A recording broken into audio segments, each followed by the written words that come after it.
Dice buenas noches, reciban un cordial saludo. Les doy la bienvenida a la segunda sesión de la competencia ambiental y de seguridad y salud en el trabajo. Recordarles las recomendaciones de la sesión: tener el micrófono silenciado, la cámara apagada y levantar la mano para pedir la palabra. La agenda es la siguiente: primero, saludo por parte del instructor; segundo, generalidades de la competencia; tercero, explicación de las actividades y evidencias a entregar; cuarto, explicación de los temas de aprendizaje; quinto, preguntas o comentarios; sexto, conclusiones y cierre de la sesión. Vamos a mirar el cronograma de actividades. En la fase 3 de ejecución tenemos nuestro cronograma en donde la evidencia para esta semana es una evidencia de producto llamada el diagrama de Ichikawa o espina de pescado sobre las estrategias para la prevención y control de los impactos ambientales, accidentes y enfermedades laborales ATEL. Y va desde el 29 de julio hasta el 4 de agosto. O sea que ustedes tienen plazo hasta el domingo 4 de agosto para que puedan enviar esta evidencia. Resultado de aprendizaje es el RAP 220-601-501-02. Implementar estrategias para el control de los impactos ambientales y de los accidentes y enfermedades de acuerdo con los planes y programas establecidos por la organización. La evidencia es de producto, que es el diagrama de Ichikawa o espina de pescado. En la plataforma Sayuna, ustedes deben ir al panel de navegación, está la ruta. Vamos a la fase 3 de ejecución, actividad de proyecto número 5. Ahí encontramos el material de formación, la guía de aprendizaje número 5 y nuestra segunda actividad de la competencia ambiental y de CST. Y el material de formación es legislación en medio ambiente y seguridad y salud en el trabajo. Antes de la explicación del tema de aprendizaje, vamos a hacer un recorrido por la plataforma Sayuna. Aquí nos encontramos en el modo aprendiz para que ustedes puedan visualizar la plataforma como si estuvieran en sus propios computadores, en su propia plataforma. Tenemos el tecnólogo en coordinación de procesos logísticos, están los anuncios, la fase de análisis, y en la fase 3, que es donde está nuestra actividad, que es la fase 3 de ejecución, actividad de proyecto 5, que encontramos nuestro material de formación de legislación en medio ambiente, seguridad y salud en el trabajo. Ustedes deben dar clic para acceder al recurso educativo y aquí van a encontrar la información que vamos a socializar ahora en las diapositivas. Vamos, después del material, podemos revisar aquí en la guía número 5. Está nuestra segunda actividad, que es el diagrama de Ichikawa o espina de pescado, que es donde debemos dar clic para ingresar a donde está la evidencia. Aquí tenemos un anexo que es un modelo, pues un instructivo de cómo ustedes realizar el diagrama de Ichikawa o espina de pescado. Y también tenemos el instrumento de evaluación, que es el instrumento que yo me voy a basar, una lista de chequeo para evaluarles su evidencia. Aquí van a encontrar también este instructivo que deben ustedes leer para poder desarrollar esta evidencia del diagrama de Ichikawa, espina de pescado, que lo vamos a socializar al final. En la guía de aprendizaje, tenemos la guía.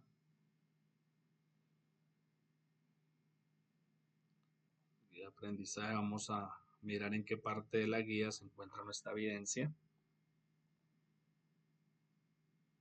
Damos clic para acceder al recurso educativo.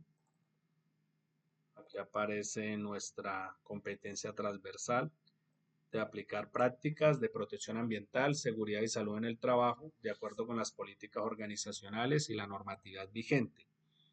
Y en la página número 18 encontramos nuestra actividad de aprendizaje número 2, Tiene una duración de 12 horas, que tenemos un material de formación, que es el que vamos a socializar de la legislación en medio ambiente y en SST. Y la evidencia, que es el diagrama de Ichikawa o espina de pescado, que al final vamos a socializar cómo diligenciamos este manual. Buenas noches, hay problemas con la conexión, solo soy yo. No escucho al Sí, profesor. profe, se le escucha entrecortado. Entrecortado se le escucha a veces. Ya, muchachos, debe ser problema. ¿Todos me escuchan entrecortado? No, No, Sí, profe, señor, yo también. yo acá se escucha bien. Acá también se escucha ahora no bien, lo escucho profe. bien.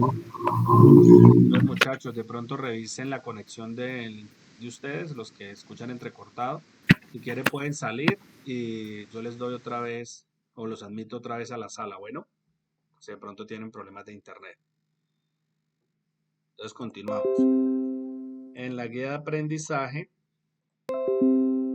está el formato que vamos a diligenciar de nuestra evidencia del diagrama de Ichikawa de espina de pescado, que es este que tenemos acá. Debemos realizar el diagrama, que debe tener un título, el formato y una bibliografía. Pero bueno, al final de la sesión vamos a socializarlo para que lo podamos comprender mejor, cómo desarrollar la evidencia. En el tema de aprendizaje, como introducción tenemos que para poder dar cumplimiento a estos sistemas de gestión de seguridad y salud en el trabajo que deben implementar todos los empleadores, tanto en las empresas públicas como privadas, es necesario conocer pues la parte legislativa. Entonces vamos a mirar cuáles son esos tratados o normas internacionales, la constitución política, las leyes, decretos, resoluciones, circulares y demás normas que pueden ser aplicables a las diferentes empresas. Todo esto para tratar de prevenir pues, nuestros accidentes de trabajo y las enfermedades laborales que se pueden presentar en las diferentes actividades que tienen las empresas y que esa es como la misión de la seguridad y salud en el trabajo, identificar todos esos peligros, evaluar y valorar los riesgos para tomar esas medidas de intervención que mirábamos la sesión anterior, que ya sea por eliminación, sustitución, controles de ingeniería, controles administrativos o el uso de elementos de protección personal. Todo para evitar el accidente de trabajo o la enfermedad laboral. Si ya en una empresa se implementó todas estas actividades para prevenir este accidente, pero siempre se presentó, pues tenemos una resolución que es la 1401 del 2007, que es la que obliga a los empleadores a investigar los incidentes, los accidentes de trabajo y la enfermedad laboral. Que nosotros vamos a tratar de hacer es una pequeña investigación con ese análisis de causalidad que vamos a hacer en el formato del diagrama de Ichikawa o espina de pescado. En la legislación tenemos una pirámide kelseniana. En la pirámide kelseniana, en la cúspide, tenemos los tratados y convenios internacionales. Entonces hay unos tratados que están por encima de nuestra Carta Magna, nuestra Constitución Nacional, que por ejemplo tenemos la resolución 957 del 2005 de la CAN, que es la Comunidad Andina de Naciones, donde se establece el reglamento del Instrumento Andino de Seguridad y Salud en el Trabajo. Entonces nosotros, Colombia, por ser un país miembro de la Comunidad Andina de Naciones, en donde también está Ecuador, Perú y Bolivia, entonces por nosotros ser miembros de esa Comunidad Andina de Naciones debemos cumplir con ese instrumento andino de seguridad y salud en el trabajo y está por encima de toda la legislación y está por encima de nuestra Constitución Nacional. ¿Qué no está por encima de la Constitución? Ninguna ley, ningún decreto, pues puede ir en contra de la Constitución Nacional. Las leyes, podemos colocar un ejemplo como la Ley 1562 del 2012, donde tenemos la definición pues de seguridad y salud en el trabajo, donde también tenemos nuestra definición de qué es un accidente de trabajo y la definición de enfermedad laboral.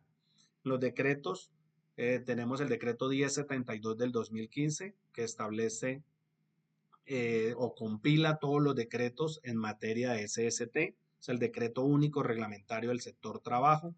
Las resoluciones podemos establecer la resolución 0312 del 2019 que establece los estándares mínimos que se deben cumplir en materia de seguridad y salud en el trabajo. Y por último tenemos diferentes circulares, mandatos, acuerdos, entre otros. Esta es como la jerarquización de la legislación en Colombia en materia de SST. tenemos algunas normas, una legislación como la más relevante en materia de prevención de riesgos laborales. Primero está la Ley Novena de 1979, que es por la cual se establecen o se dictan algunas medidas sanitarias. Es conocida esta ley como el Código Sanitario Nacional.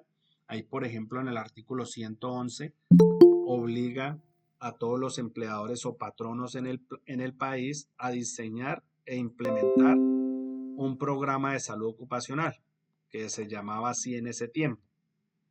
Recuerden que después de la ley 1562 del 2012 es en donde ya no vamos a hablar más de salud ocupacional, sino de seguridad y salud en el trabajo. Está la resolución 2400 de 1979, que es por la cual se establecen algunas disposiciones sobre vivienda, higiene y seguridad en los ambientes de trabajo. Es conocida esta resolución como el Estatuto de Higiene y Seguridad Industrial. Ahí aparecen algunas obligaciones de los empleadores, algunas responsabilidades de los trabajadores. Aparecen algunas disposiciones sobre cómo deben ser los establecimientos de trabajo, algunas normas referentes a los riesgos generales en cuanto a los riesgos físicos, químicos, biológicos y demás. Tenemos el decreto 0614 de 1984, que es por el cual se establecen las bases para la organización y la administración en salud ocupacional en el país. Está, por ejemplo, en el artículo 2, la definición de salud ocupacional, la que se daba en ese tiempo. Tenemos también las definiciones en el artículo 9 de qué es higiene industrial, seguridad industrial, la medicina del trabajo. Por ejemplo, la higiene industrial es el conjunto de actividades destinadas a la identificación y al control de los agentes o factores que pueden generar enfermedades laborales, como son los agentes físicos, químicos y biológicos. Tenemos la seguridad industrial, que es el conjunto de actividades destinadas a la identificación y al control de las causas de los accidentes de trabajo. Y especialmente ese decreto nos daba pues la definición de salud ocupacional, que era el objeto del decreto, que era en el artículo 2. Esta definición pues fue derogada por la ley 1562 del 2012. La resolución 2013 del 86 reglamenta la organización y funcionamiento de los comités de medicina, higiene y seguridad industrial en los lugares de trabajo. Así se llamaba anteriormente el COPAS, porque ahora, después del decreto ley 1295 del 94, se habla de un comité paritario de seguridad y salud en el trabajo, que es un comité que está conformado por igual número de representantes tanto del empleador como de los trabajadores. Entonces, por ejemplo, una empresa que tenga más de 10 trabajadores, pero menos de 50, ese comité debe estar conformado por un representante por parte del empleador con su respectivo suplente y un representante por parte de los trabajadores, en donde el empleador designa a quién lo va a representar a él, y obviamente su respectivo suplente, y los trabajadores por votación eligen al representante y al suplente de ese comité. Ese comité, dentro de las funciones que tiene, es como la mano derecha del responsable de seguridad y salud en el trabajo.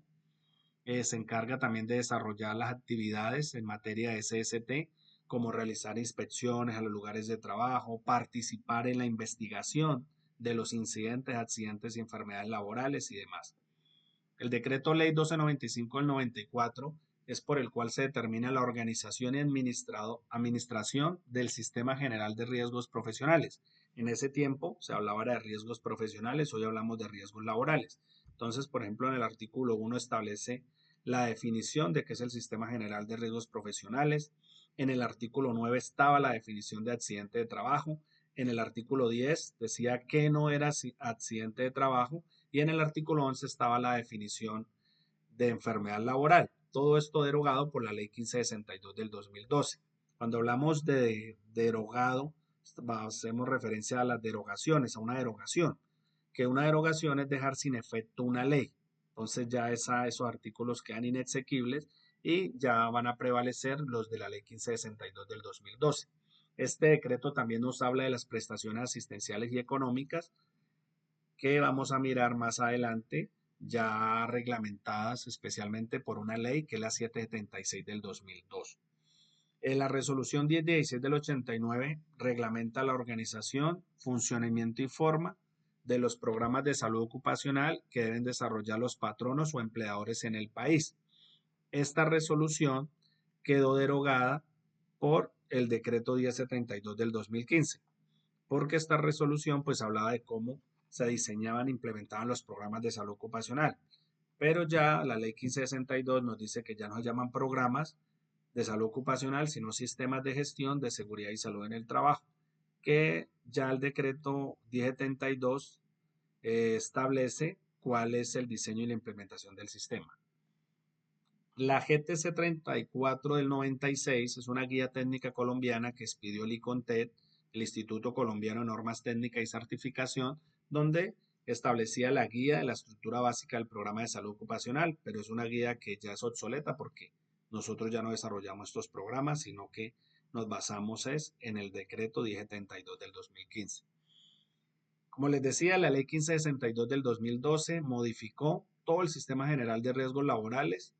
Entonces, cambió desde la definición de salud ocupacional a seguridad y salud en el trabajo, cambió del programa de salud ocupacional al sistema de gestión de seguridad y salud en el trabajo, nos dio la definición de accidente de trabajo, que ahora la vamos a mirar completa, que está en ese artículo 3, y en el artículo 4 nos da la definición de enfermedad laboral.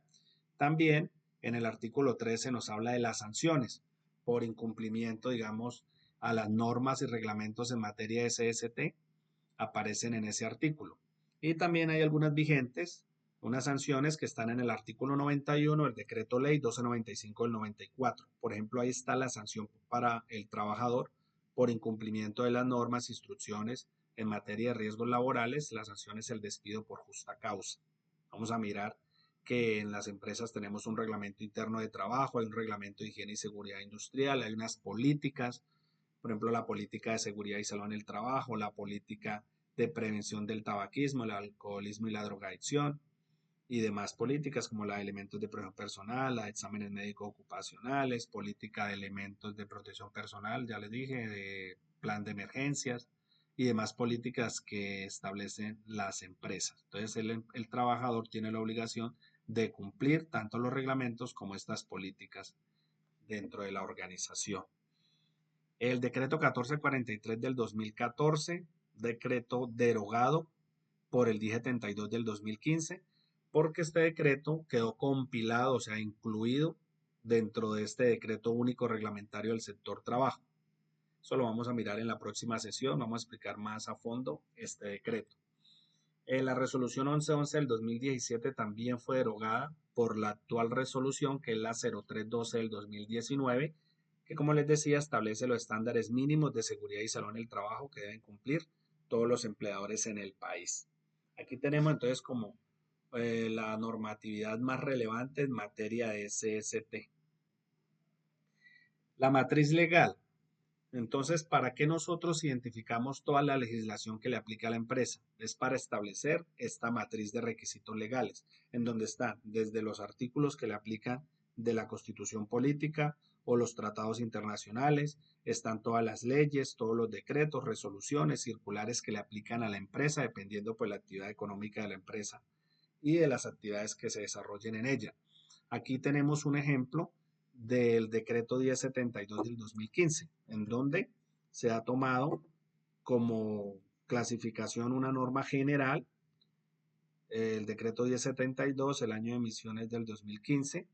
¿Qué disposición regula? Es un decreto único reglamentario del sector trabajo. ¿Qué artículo le aplica a la empresa? Aquí le aplican la gran mayoría, pero aquí pusieron un ejemplo del artículo 2.2.4.6.25, que describe la formulación del plan de emergencias.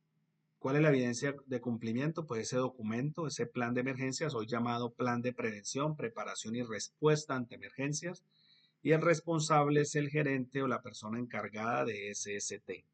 Y existe evidencia actualizada, entonces el requisito debe ser que sí, que ese documento esté actualizado. Normalmente se evalúa cada año y se actualiza.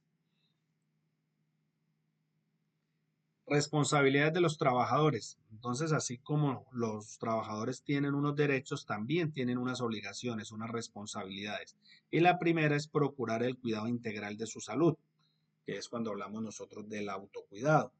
Suministrar información clara, veraz y completa sobre su estado de salud. Cuando hablamos de los exámenes médicos ocupacionales, reglamentados por la resolución 2346 del 2007, hablamos de que el médico ocupacional le hace una valoración y obviamente también les hace unas preguntas al trabajador sobre qué enfermedades padece, si ha tenido algunos accidentes, de pronto si ha tenido fracturas, contusiones, algunas luxaciones. Entonces le pregunta sobre su estado de salud y él tiene la obligación de dar o suministrar información clara, veraz y completa sobre su estado de salud. Cumplir las normas, reglamentos e instrucciones en materia de SST. Como les decía, la obligación o la responsabilidad que tiene el trabajador es de cumplir tanto el reglamento interno de la empresa, reglamento de higiene y seguridad industrial y todas las políticas y demás normas o instrucciones que tenga ese documento, que es el SGSST, que es la sigla del Sistema de Gestión de Seguridad y Salud en el Trabajo. Si se incumple, hay unas sanciones, tanto en el artículo 91 del Decreto Ley 1295 del 94, que está el despido por justa causa, y en el artículo 13, la Ley 1562 del 2012, están las demás sanciones. El trabajador también tiene la obligación de informar oportunamente al empleador o contratante acerca de los peligros y riesgos latentes en su sitio de trabajo. Entonces, cuando el responsable de SST realiza esa matriz de riesgos, donde identifica todos esos peligros, evalúa esos riesgos y establece esas medidas de control, de pronto no logró identificar algún peligro latente, un peligro inminente que esté en nuestro puesto de trabajo. Entonces, si nosotros lo logramos identificar, pues tenemos que reportarlo, porque si no lo hacemos y si no se evalúa y no se valora ese riesgo, pues puede ser que nos podamos llegar a accidentar. Entonces, por eso el trabajador tiene la responsabilidad de informar aquellos peligros o riesgos que él logre identificar en su sitio de trabajo. Participar en las actividades de capacitación en seguridad y salud en el trabajo definido en el plan de capacitación del SGSST. Dentro de este sistema tenemos un plan de trabajo anual, que es como un cronograma de actividades donde están todas las actividades que se van a desarrollar durante el año. Y también tenemos un plan o un programa de capacitación donde están todas las capacitaciones que el trabajador debe recibir durante el año. Hay algunas específicas dependiendo de los riesgos que tenga la empresa y el trabajador tiene la obligación de aprobar satisfactoriamente tanto las pruebas de conocimiento como las pruebas de desempeño. Por último, participar y contribuir al cumplimiento de los objetivos del SGSST, del Sistema de Gestión de Seguridad y Salud en el Trabajo.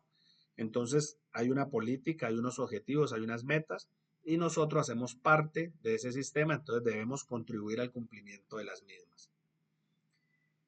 Identificación de peligros, evaluación y valoración de riesgos. Esta parte la miramos en la sesión anterior.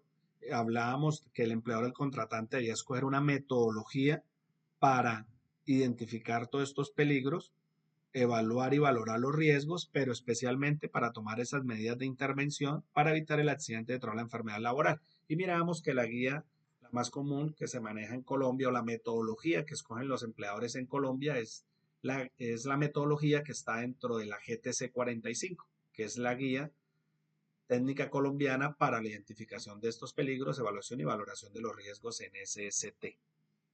Anteriormente a este documento se le llamaba panorama de factores de riesgo. Hoy es conocido como matriz de peligros o matriz de riesgos. Participación en reporte de incidentes, accidentes de trabajo y enfermedades laborales.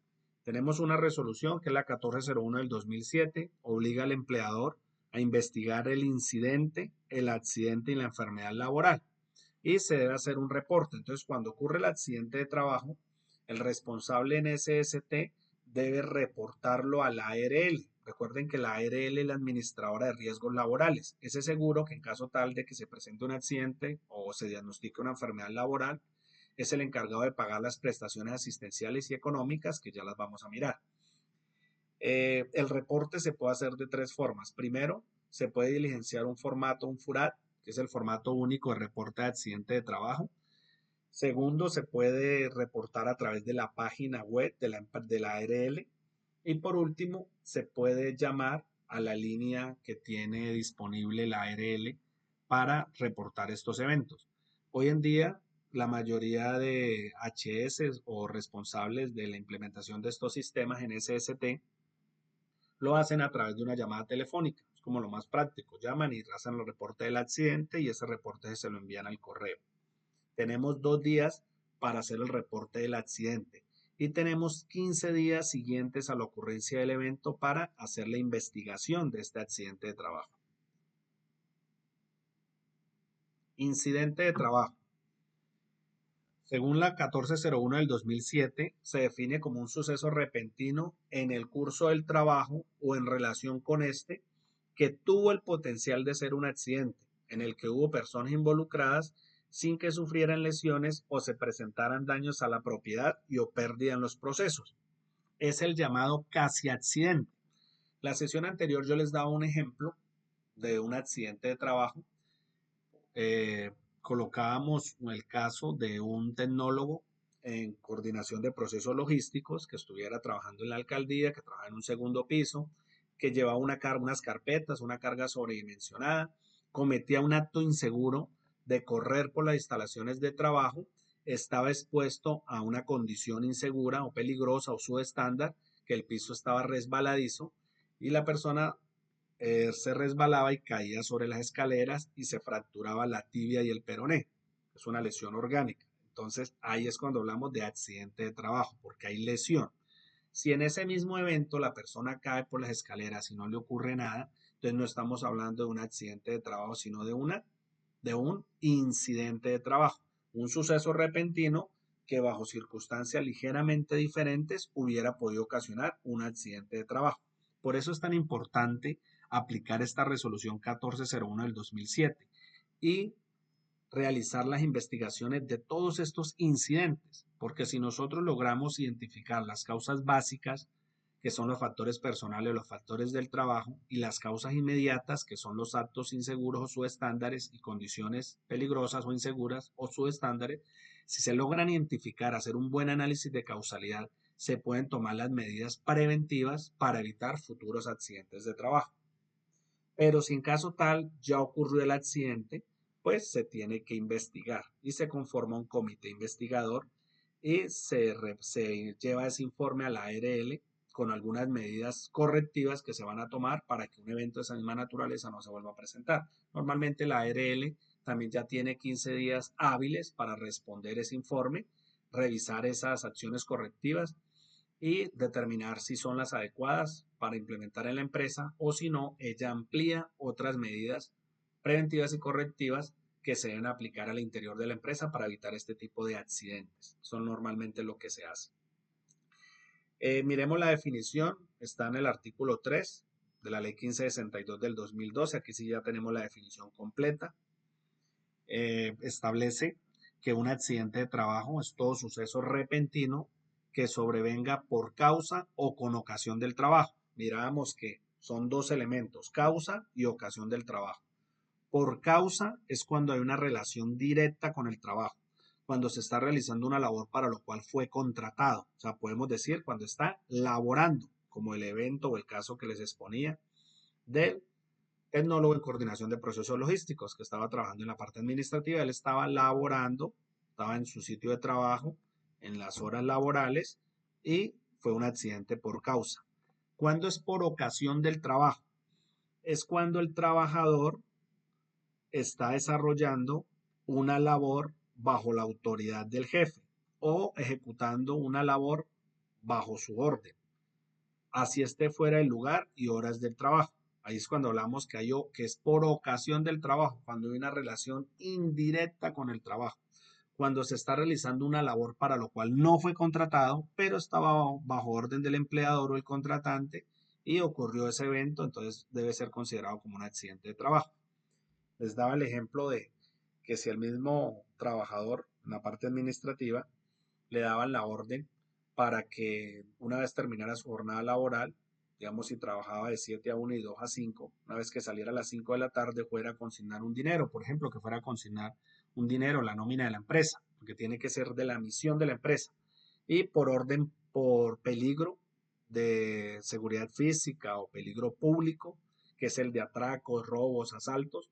Entonces, por atracarlo, lo lesionaban, le robaban el dinero y era considerado pues como un accidente de trabajo. Así él no estuviera en la empresa ni estuviera en el horario laboral, pero estaba bajo orden del empleador y se accidentó, entonces es considerado como accidente de trabajo.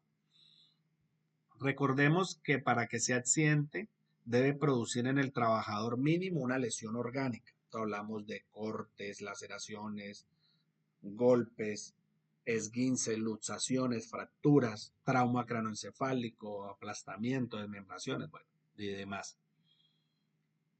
En el accidente también puede haber una perturbación funcional o psiquiátrica. Les da el ejemplo de una desmembración, por ejemplo, de la mano inferior izquierda. El trabajador perdió su mano derecha, entonces ya hay pérdida de la capacidad laboral. En el accidente la persona también puede quedar inválida, que pierda más del 50% de su capacidad para laborar. O en el accidente la persona también puede llegar a fallecer. Entonces esa es la primera parte de nuestra definición. Es un suceso repentino, algo inesperado, que puede ser por causa o con ocasión del trabajo y que produzca en el trabajador o una lesión orgánica, una perturbación funcional o psiquiátrica, una invalidez o la muerte. Y la segunda parte es cuando el accidente es por ocasión, que es también accidente de trabajo, aquel que se produce durante la ejecución de órdenes del empleador o contratante o durante la ejecución de una labor bajo su autoridad, aún fuera el lugar y horas de trabajo. Igualmente se considera accidente de trabajo el que se produzca durante el traslado de los trabajadores o contratistas desde su residencia a los lugares de trabajo o viceversa cuando el transporte lo suministra el empleador. Entonces, si el empleador dispone de un vehículo para recogerlo a usted en la casa, llevarlo al sitio de trabajo o viceversa, o sea, el trabajo a la casa, y si durante ese trayecto se llegan a accidentar, va a ser considerado como accidente de trabajo porque el transporte lo suministraba el empleador. Diferente a que usted vaya en su propio vehículo y sea accidente llegando al trabajo, pues no va a ser accidente de trabajo, sino va a ser un accidente de origen común, que las prestaciones asistenciales económicas ya corren por cuenta de la EPS, en la entidad promotora de salud, porque es de origen común. Cuando es de origen laboral, la que paga esas prestaciones es la ARL.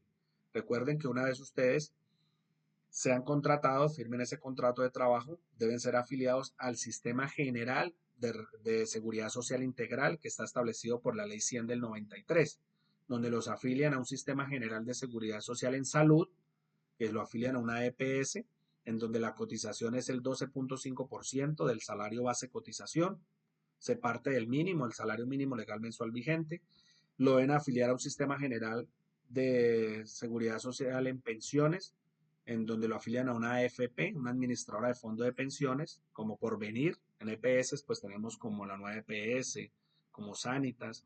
En administradora de fondo de pensiones está Porvenir, Colpensiones, que es la del Estado.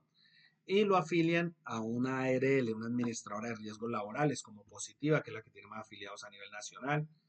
Tenemos ARL como AXA Colpatria, Sura y demás. Ustedes siempre lo tienen que afiliar a los tres sistemas: salud, pensión y riesgos laborales. Si se presenta un accidente de origen laboral, la ARL es la que va a responder, así el trabajador tenga la culpa. Eso hay que tenerlo en cuenta, que esa ARL es un seguro. Si el trabajador, así sea culpa del empleador o culpa del trabajador, es un seguro, y si se hace una buena investigación, esa ARL debe responder por las siguientes prestaciones económicas que vamos a mirar. Seguimos con la definición. La cuarta parte. También se considerará como accidente de trabajo el ocurrido durante el ejercicio de la función sindical, aunque el trabajador se encuentre en permiso sindical siempre que el accidente se produzca en cumplimiento de dicha función. Entonces, si en la empresa tienen un sindicato y el presidente del sindicato, digamos, tiene que viajar a la capital a una reunión, una convención, y en ese trayecto, digamos, se accidenta por peligro público o por un peligro natural o algo le sucedió y se lesionó, debe ser considerado como accidente de trabajo porque está en un permiso sindical. Y por último, de igual forma, se considera accidente de trabajo el que se produzca por la ejecución de actividades recreativas, deportivas o culturales cuando se actúe por cuenta o en representación del empleador o de la empresa usuaria cuando se trate de trabajadores de empresas de servicios temporales que se encuentran en misión. Entonces, si en la empresa van a celebrar en septiembre el Día de Amor y Amistad, entonces el empleador emite una circular donde establece que tal día todos los trabajadores se van a desplazar a un centro recreativo donde van pues a desarrollar actividades culturales, deportivas y demás. Y si en esa actividad, por ejemplo, están jugando fútbol los trabajadores y un trabajador le lesiona a otro compañero, le causa también una fractura, digamos, de la rótula, porque estaban jugando ahí fútbol, entonces va a ser considerado como un accidente de trabajo porque estaba realizando una actividad recreativa, deportiva o cultural y estaba actuando por cuenta o en representación del empleador. Preguntas, dudas, inquietudes, muchachos, hasta el momento.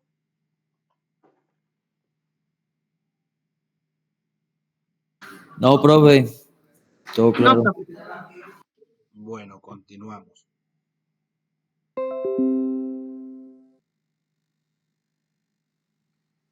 Derechos de los trabajadores.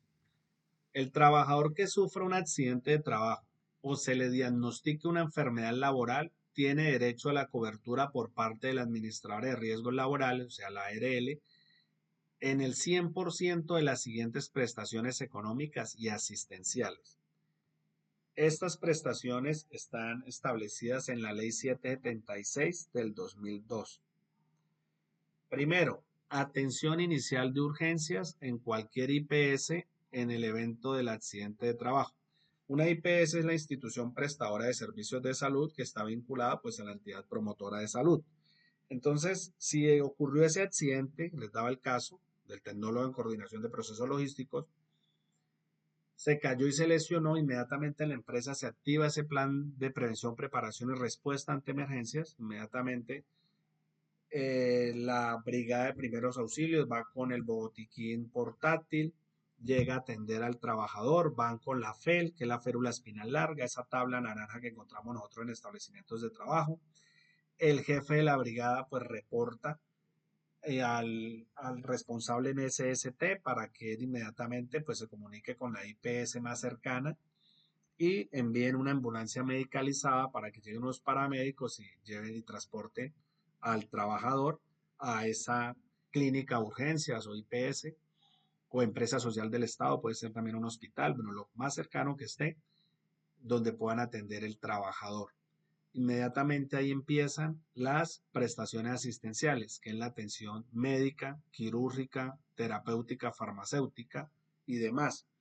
Si él viene con una fractura abierta de tibia y peroné, inmediatamente lo atiende el médico de turno, va a la sala de cirugía, entonces viene la atención quirúrgica, luego pasa a los servicios de hospitalización, luego viene el suministro de medicamentos, toda la atención farmacéutica, hay un diagnóstico, obviamente, un tratamiento, ese suministro de los medicamentos necesarios para la rehabilitación de ese trabajador.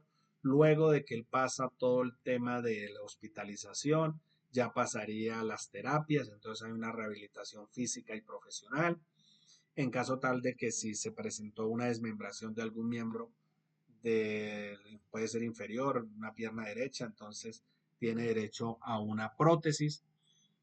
A los gastos de traslado, si de pronto la persona para colocarle esa prótesis tienen que operarlo en Bogotá y la persona se encuentra en Medellín, entonces todos esos gastos de traslado, los viáticos y demás corren por cuenta de la ARL, que es la administradora de riesgos laborales. O sea, la IPS lo atiende, la EPS pues le va a pasar la cuenta de cobro a la ARL porque la ARL es la que va a responder porque es un evento de origen laboral, fue un accidente de trabajo.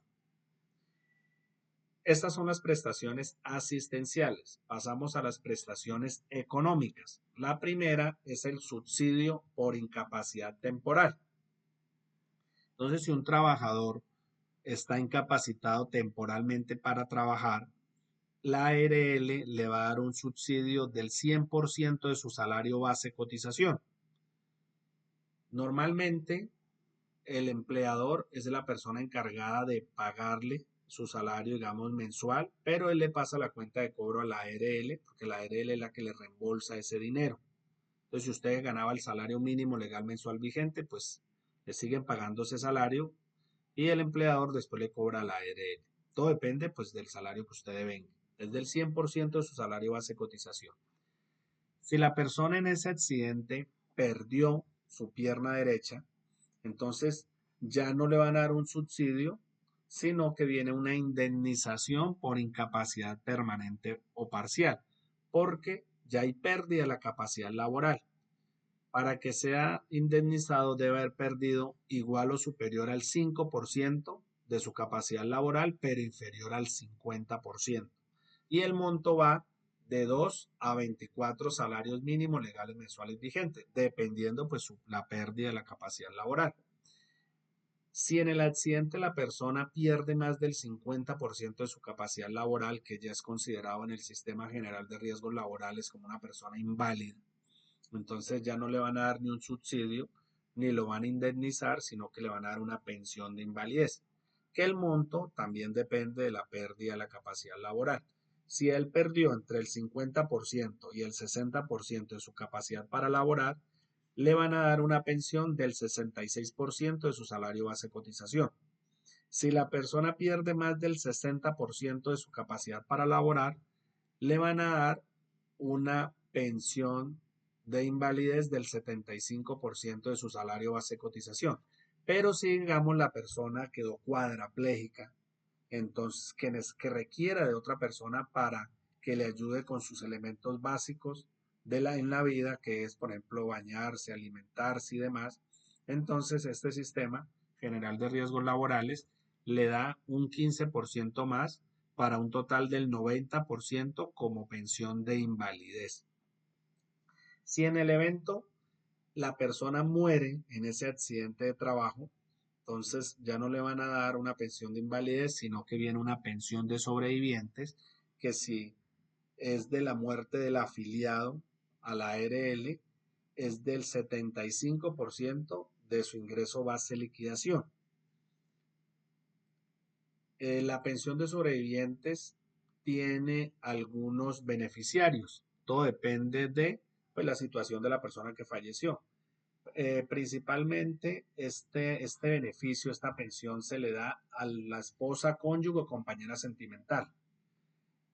Si la persona no tiene esposa, cónyuge o compañera sentimental, pero tiene hijos menores de 18 años, la pensión es para ellos. Si no tiene ni esposa ni hijos menores de 18 años, pero sí tiene hijos mayores de 18, menores de 25, que por razón de sus estudios no pueden laborar, entonces la pensión es para ellos.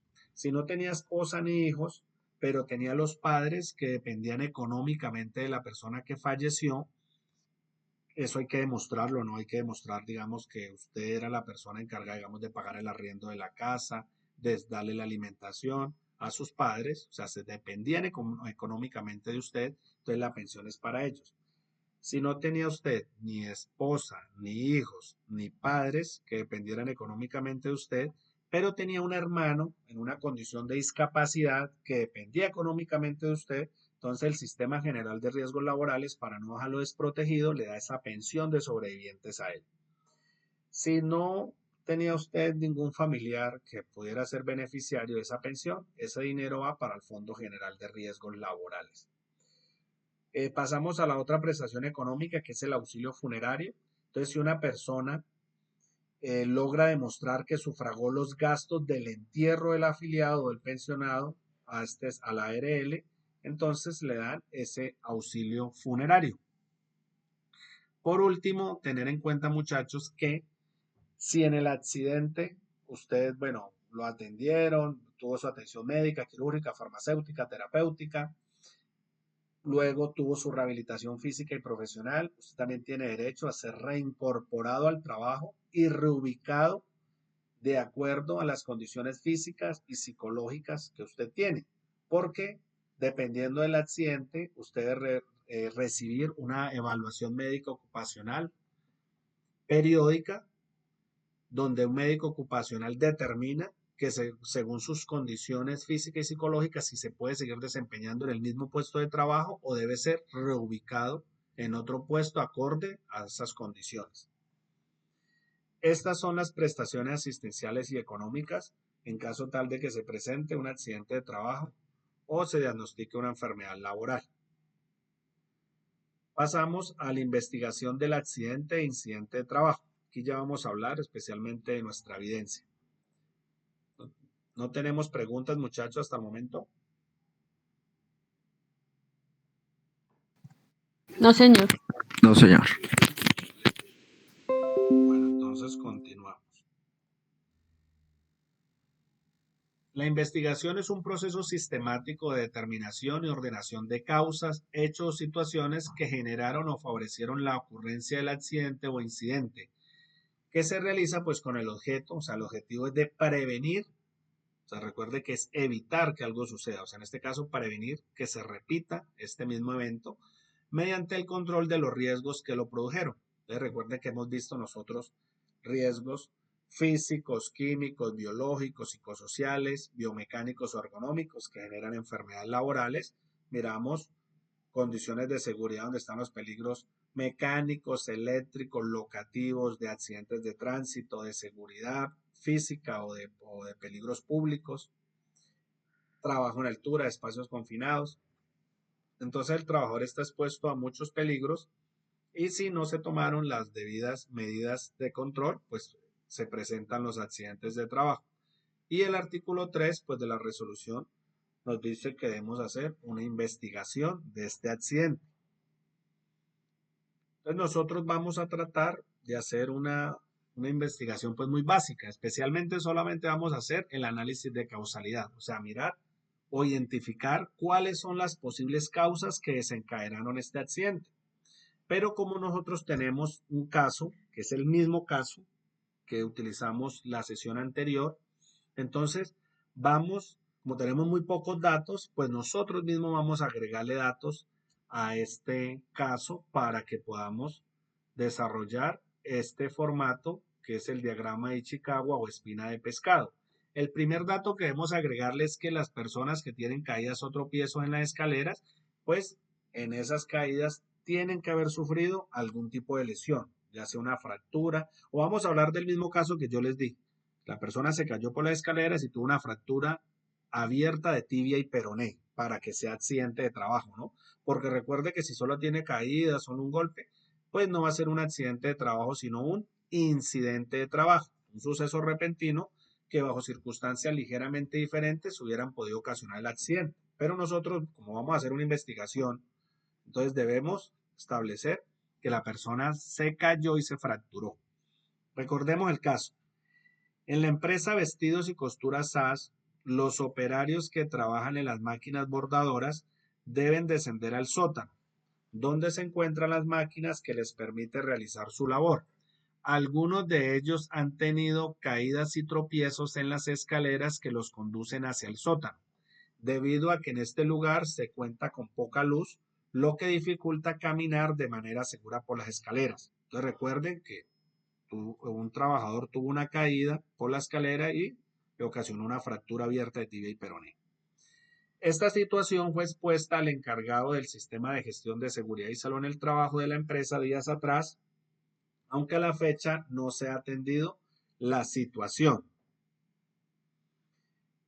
Vamos a mirar este modelito de un análisis de causalidad del diagrama de Ichikawa o espina de pescado. ¿Qué debemos hacer? En las espinas mayores, miren estos cuadros, vamos a identificar el equipo, o sea, vamos a poner ahí equipo, en este formatico, ahí tenemos los cuadros, ponemos equipo, personal, material y operaciones. Y en la cabeza de la espina de pescado vamos a colocar accidente de trabajo. Porque vamos a hacer la investigación o este análisis de causalidad de una causa raíz que es un accidente de trabajo. Vamos a ver qué lo ocasionó. Y vamos a mirar o les voy a socializar la NTC 3701, que es la guía para el registro y clasificación de los accidentes de trabajo y enfermedades laborales, para tener como más datos para que ustedes puedan colocar acá. Sin embargo, aquí hay unos buenos ejemplos.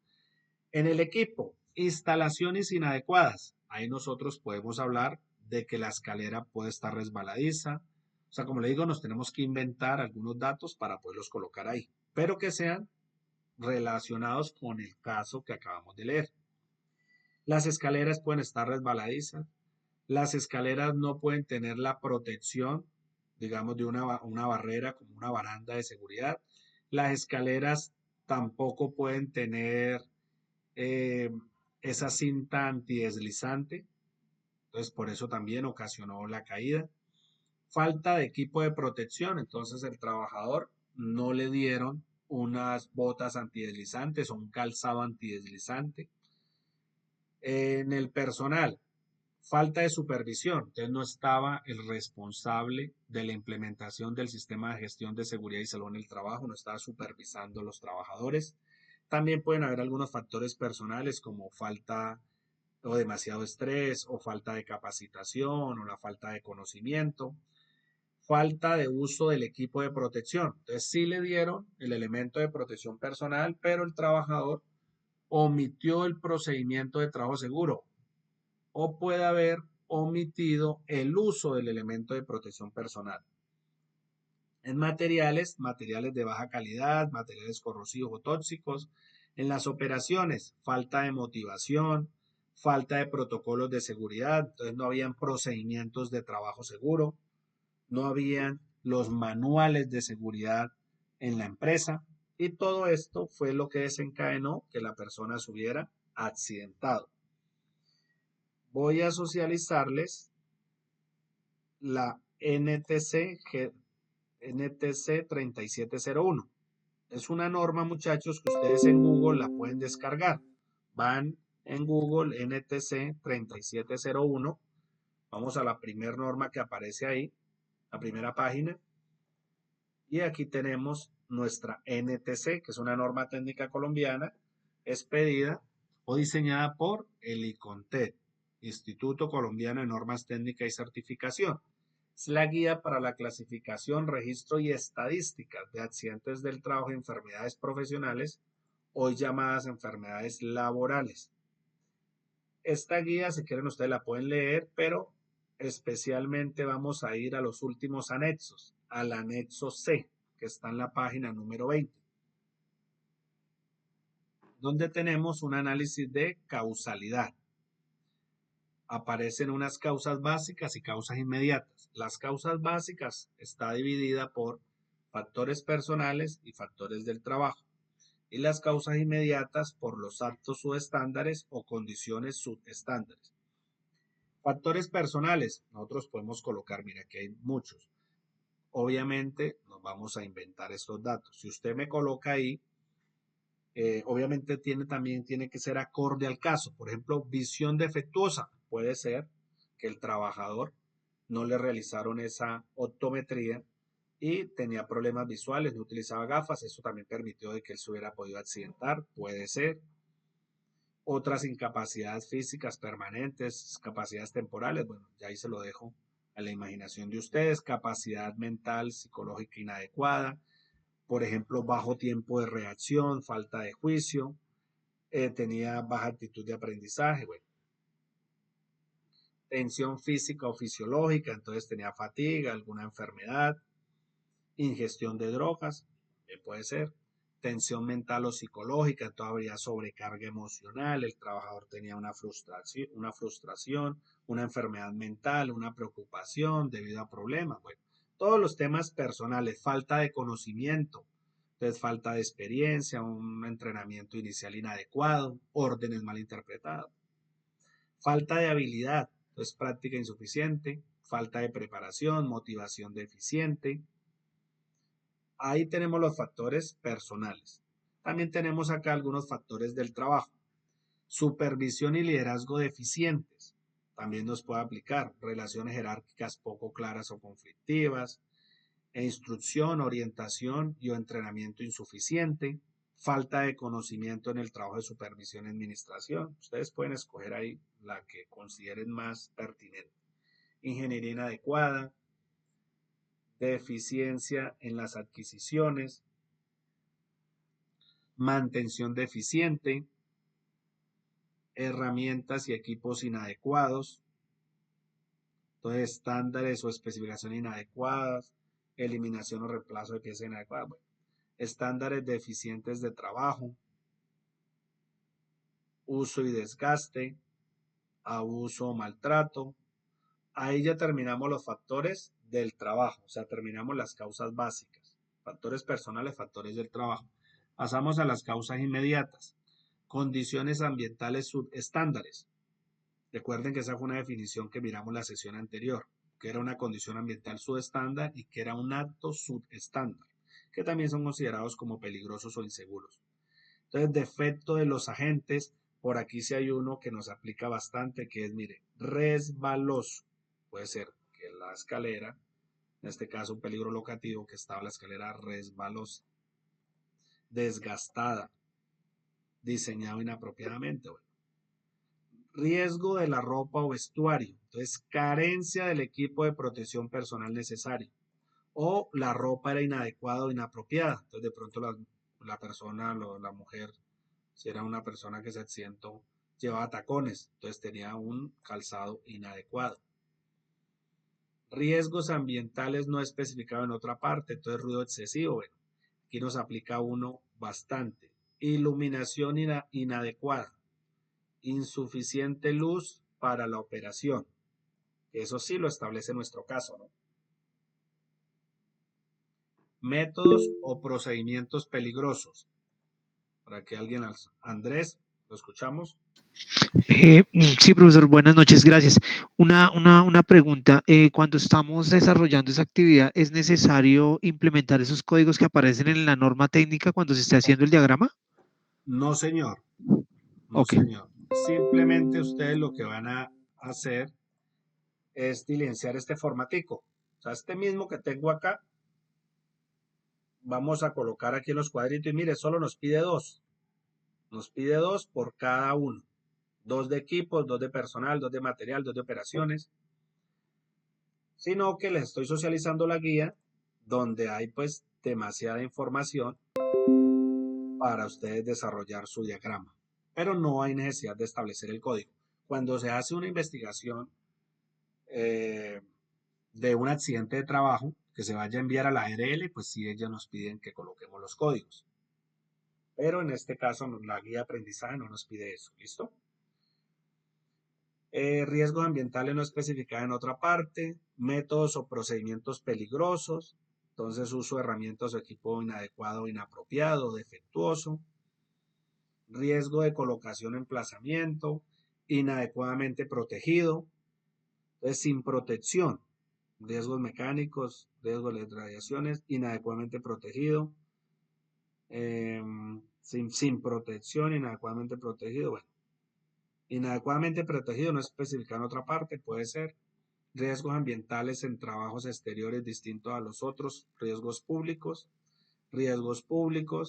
otros riesgos y condiciones ambientales peligrosas no especificadas en otra parte. Ya terminamos las condiciones subestándares. Ahora vamos a mirar actos subestándar. Algunos ejemplos. Limpieza, lubricación, ajuste o reparación de equipo móvil o eléctrico de presión. Omitir el uso del equipo de protección personal disponible. Este sí nos aplica. Omitir el uso del atuendo personal seguro. Por ejemplo, mire, uso de zapatos de tacón alto. Esa nos aplica. No asegurar o advertir. Omitir el equipo. Bueno, bromas o juegos pesados. También podemos colocar. Algún compañero lo empujó, lo molestó y a raíz de eso fue que se accidentó. Entonces recuerden que esto es un acto inseguro, un acto subestándar. En la empresa yo no puedo hacer bromas o juegos pesados porque pueden distraer, asustar al trabajador y se puede presentar un accidente de trabajo. Uso inadecuado del equipo. Entonces uso del material o equipo de una manera para lo cual no está indicado. Uso inapropiado de las manos o partes del cuerpo. Esta también nos puede aplicar. Falta de atención a las condiciones del piso o las vecindades. Hacer inoperantes los dispositivos de seguridad. Operar o trabajar a una velocidad insegura. Mira, aquí está. Correr. Podemos decir que la persona estaba corriendo por las instalaciones de trabajo y el piso, la escalera estaba resbaladiza y la persona por eso cayó. Esto es un acto subestándar, es un acto inseguro. Nosotros no debemos correr por las instalaciones de trabajo. Adoptar una posición insegura, errores de conducción, colocar, mezclar, combinar, etcétera, inseguramente, usar equipo inseguro y acto subestándar no especificado en otra parte. Listo, muchachos. Entonces, ahí tenemos algunos ejemplos. Nos basamos especialmente en esta diapositiva para nosotros alimentar nuestro diagrama de Ichikawa o espina de pescado. Voy a regresar por acá a la guía de aprendizaje, en donde están los lineamientos, pues está el formato y están los lineamientos generales para la entrega de la evidencia. Producto específico a entregar. Diagrama de Ichikawa sobre las estrategias para la prevención y el control de los impactos ambientales, accidentes de trabajo y enfermedades laborales, ATEL. Documento a entregar debe tener un título, el diagrama, que es este, o sea, el formatico, este diagrama, esta figura diligenciada, y señores, una bibliografía. El formato puede ser cualquier formato o herramienta digital mencionados en el anexo. Y si usted lo hizo en Canva o en alguna herramienta digital, pues debe enviar la URL o simplemente usted en un archivo en Word, pues coge este formatico y lo diligencia y lo pasa a PDF y me lo envía. Listo, muchachos. Ese sería la evidencia a entregar. Ahí sí pasamos a preguntas y o comentarios. Los escucho. Si tienen alguna pregunta, alguna duda, inquietud.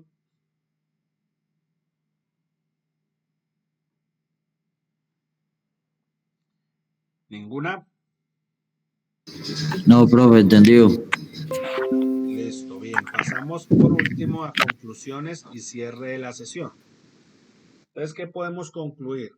Que nosotros tenemos una legislación que es aplicable a las diferentes empresas que tenemos en Colombia, que puede ser desde un tratado internacional, artículos de la Constitución Política, leyes, decretos, resoluciones, circulares.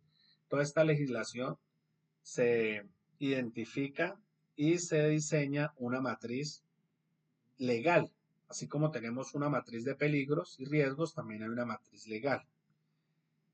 ¿Todo esto para qué? Para prevenir accidentes de trabajo y enfermedades laborales. Para eso se diseña y se implementan estas matrices en una empresa. Para prevenir ese accidente. Pero si se llega a presentar el accidente, pues tenemos una resolución que es la 1401 del 2007, donde están los pasos de cómo realizar una investigación. Y podemos adoptar una metodología. Normalmente se adoptan las metodologías que tienen las ARL. Por ejemplo, esta metodología de diagrama de Ichikawa o espina de pescado es de una ARL Sura, de la ARL Sura, en donde identificamos todas las causas, tanto básicas como inmediatas, que desencadenaron ese accidente para poder tomar acciones correctivas y evitar que un accidente de esa misma naturaleza pues se vuelva a presentar. Esa es la importancia de la investigación, identificar esas causas y tomar medidas preventivas y correctivas para que no se vuelva a presentar un evento de esa misma naturaleza o de pronto que sea peor. Listo, muchachos, agradecerles por su participación. Recuerden que los miércoles de 10 a 11 nos podemos conectar en este link si de pronto tienen alguna duda o lo pueden hacer a través del chat interno que está en la plataforma Sayuna o me pueden llamar o escribir a mi número de WhatsApp, es el 310-805-2655 o escribirme en el correo electrónico ceolayap@micena.edu.co. Muchas gracias, que tengan buena noche y que Dios los bendiga. Gracias, mañana, profe. Buenas noches, Buenas profe, noches. gracias. Buenas noches para todos. Buenas noches, profe, que estén bien y compañeros. Buenas Excelente, noches. buenas noches.